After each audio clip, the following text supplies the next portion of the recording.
I'm Jackie with Desert Financial. Today I'll be talking about how to save for big purchases. Whether you want to live in a city high-rise or a large farmhouse, a house is probably one of the largest purchases you'll make in your entire life. But regardless of the item you're purchasing, if you're saving for something big, here are 4 steps you can take to ensure that your big ticket item is in reach. Step number 1, consult a pro. You'll want to ask yourself things like, how much will my item cost? Can I afford it? What is my budget? For example, on a home purchase, you'll first want to meet with a lender.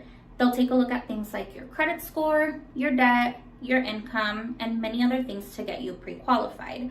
Once you're pre-qualified, you'll get to see how much you can afford, and from there, you can start looking for a new place to call home. Step number 2, determine your savings goal. So the Federal Reserve reports that 39% of Americans don't have enough money on hand to cover a $400 emergency. Financial experts usually say that we should minimally have 3 months worth of living expenses in a savings account, but ideally 6 months worth is the goal. If we stick to the home conversation, there is really no magic number that lenders seek, but usually people like to save 20% down for a new home. Certain home loans can be obtained with less money down, but you would have to consult your local lender to determine your monthly payment and see if it's in your budget. Keep in mind that the more you put down, the lower your payment could be. Step number 3, make a plan.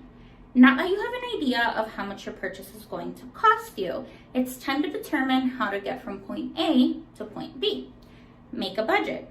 Cut back on things like eating out, monthly subscriptions, and yes, even that morning coffee. Try to stay away from using credit cards if you're not able to pay them off in full every month, and of course to avoid adding any more debt onto your credit report.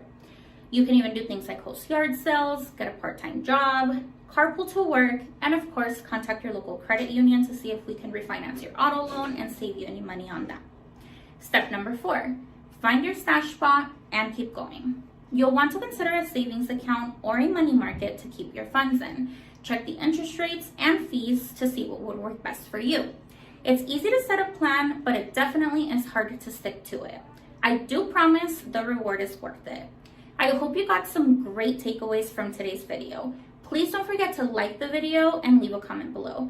Tell me what you're currently saving for and if there's anything that we can do to help.